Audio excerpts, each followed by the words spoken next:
Je suis urbaniste au CAE de la Vienne.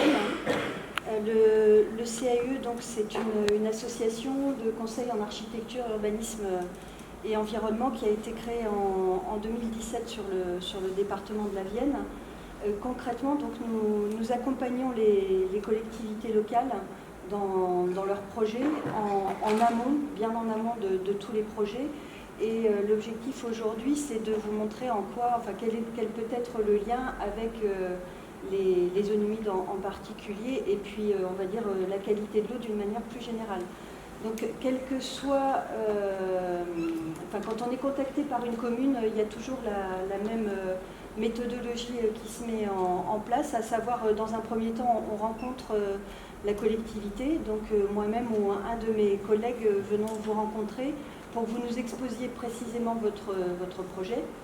À l'issue de cette rencontre, on vous propose une convention qui a juste pour but en fait de clarifier le travail qui va être réalisé, sachant que toutes les actions du CAE de la Vienne sont gratuites pour les collectivités. Donc la dimension qui nous intéresse aujourd'hui, c'est principalement celle qui a trait au paysage, donc au E du CAE, de l'environnement, environnement-paysage. Donc sachant que le paysage, donc je ne vous apprends rien, c'est la résultante de la relation entre l'homme et son environnement. C'est pour ça que quand nous travaillons sur une collectivité, on prend toujours en compte, certes, le projet, mais le projet se situe dans un environnement plus large. Donc on regarde toujours le paysage autour, voire le grand paysage, et donc les interactions qu'il peut y avoir entre le projet de la commune et le paysage. Donc à titre d'exemple, je vais vous parler de plusieurs projets que le CAE a menés. Alors, c'est pas le bon ordre des diapos, mais c'est pas grave. Donc là, en l'occurrence, sur la commune de Lathu-Saint-Rémy, le CAE a réalisé une étude de plan de référence. Donc pour cela, on a regardé comment fonctionnait la commune d'une manière générale, de quelles entités paysagères elle faisait partie, la question des sols et notamment la présence des argiles, donc c'est la carte qui est tout en bas à droite, et puis bien sûr tout le réseau hydrographique, et la commune de Lathu-Saint-Rémy n'en manque pas puisque c'est la plus grande commune du département. Et ensuite on a fait un focus sur les bourgs. Donc là ici vous avez le bourg de Lathu, et on a également regardé le fonctionnement du bourg de Saint-Rémy. Donc là le plan de référence s'est attaché notamment à regarder là aussi la présence du réseau hydrographique et l'incidence que ça pouvait avoir sur les projets de la commune, en particulier là sur la question des cheminements. Donc c'est ce que vous avez en pointillé jaune et orangé. Donc en jaune, c'est les cheminements qui sont déjà réalisés, en orangé les cheminements qui seraient à réaliser, et on sait que dans ce cadre-là, quand il y a la présence de l'eau, c'est toujours plus agréable de se promener au bord d'un cours d'eau pour le bruit, mais aussi pour la petite musique plutôt que le bruit. Et puis aussi en termes d'îlots de fraîcheur pour lutter contre les îlots de chaleur urbaine, parce que c'est pas parce qu'on est en milieu rural qu'il n'y a pas cette problématique d'îlots de chaleur. Et donc là, notamment sur le bourg de Lathu, on a fait un zoom en particulier sur le bourg, où les derniers aménagements en fait se sont traduits principalement par la création d'espaces de stationnement sous forme de grandes nappes de bitume, et au milieu desquels on retrouve des traces de l'eau, donc que ce soit sur la place ici, où en fait vous avez là dans le petit triangle bitumé un puits qui reste, ou sur la place principale du village à côté de l'église, ici en haut.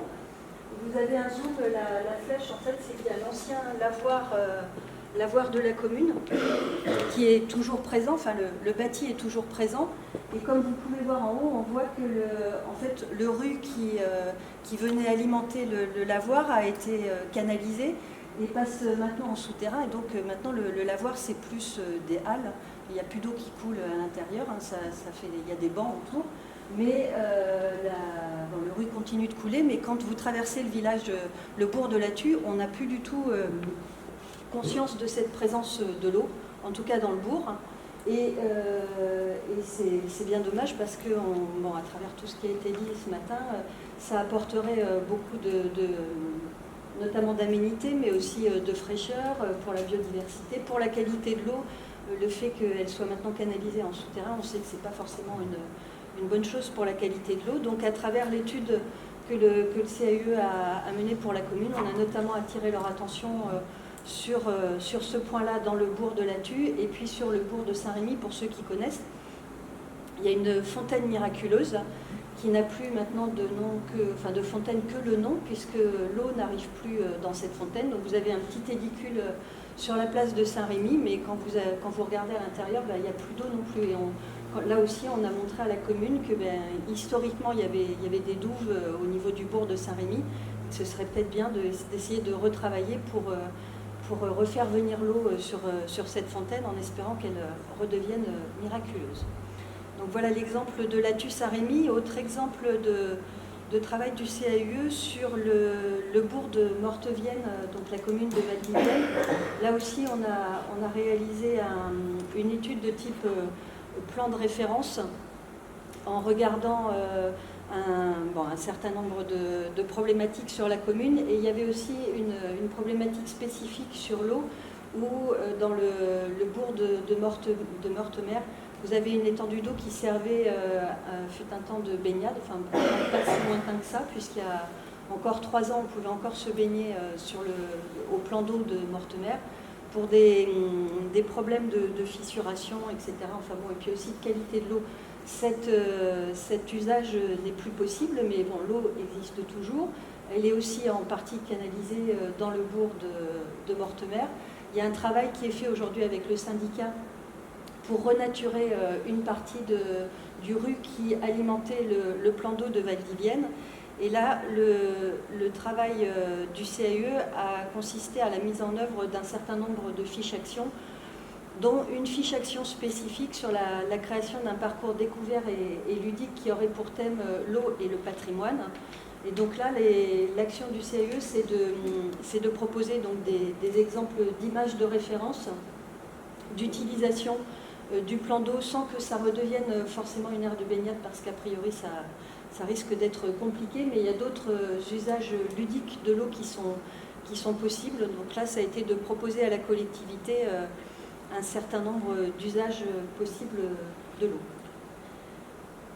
Le CAUE travaille également donc, à l'échelle du département. Donc, Madame Pelletier vous l'a dit en introduction de cette journée, on vous a proposé, donc je vous invite s'il vous plaît à remplir cette petite fiche des coups de cœur, vos 3 coups de cœur paysages de la Vienne, qui seront ensuite utilisés dans le cadre de la mise en œuvre de l'Atlas des paysages de la Vienne, qui a démarré en juin de cette année. Donc il y a un bureau d'études qui a été recruté pour réaliser cet atlas qui va se réaliser sur les deux prochaines années.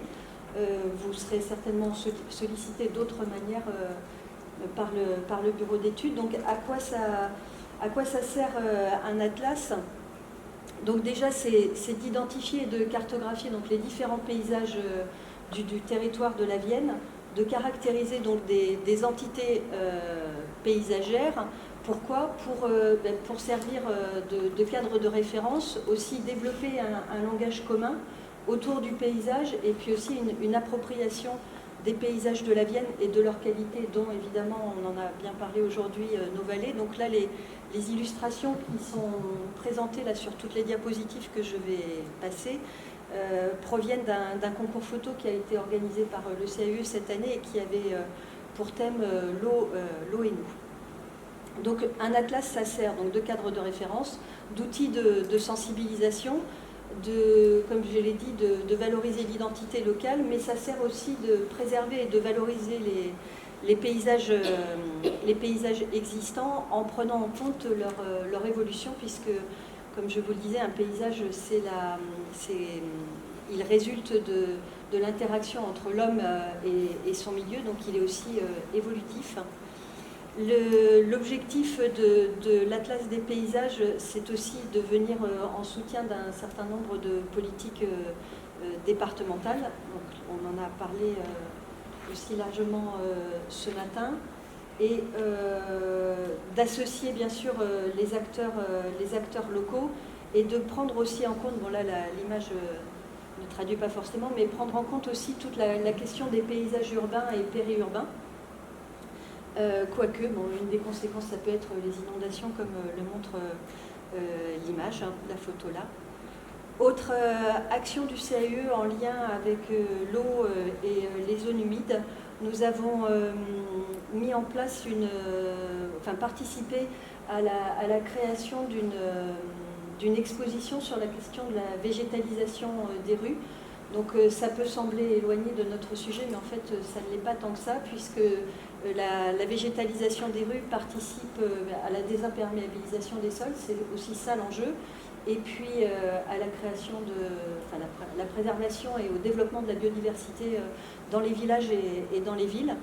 Donc nous mettons à la disposition des collectivités, là aussi gratuitement, c'est une exposition de 14 panneaux sur la végétalisation des rues. La mise en place de cette exposition s'accompagne, sur demande des communes, si elles le souhaitent, d'une action du CAE à destination de la population, sur comment mettre en place une végétalisation des pieds de mur. Et non, il n'y aura pas de remontée d'humidité d'eau dans la maison, mais au contraire, ça va participer à assainir la maison s'il y avait des remontées d'eau. Voilà, c'est tout ce genre de choses qu'on met en place. Là, vous avez deux possibilités d'accueil de l'exposition. Donc, elle a été accueillie en extérieur à Saint-Savin tout le mois de juillet, et elle est aussi accueillie à l'intérieur. Donc là, c'était à Saint-Maurice-la-Clouère, et en ce moment, elle est actuellement au lycée agricole de Thurey, où le CAE va intervenir la semaine prochaine pour présenter l'exposition, et dans le cadre du concours régional de reconnaissance des végétaux. Et je suis dans le timing et puis à votre disposition pour échanger avec vous sur un accompagnement éventuel que vous souhaiteriez. Merci.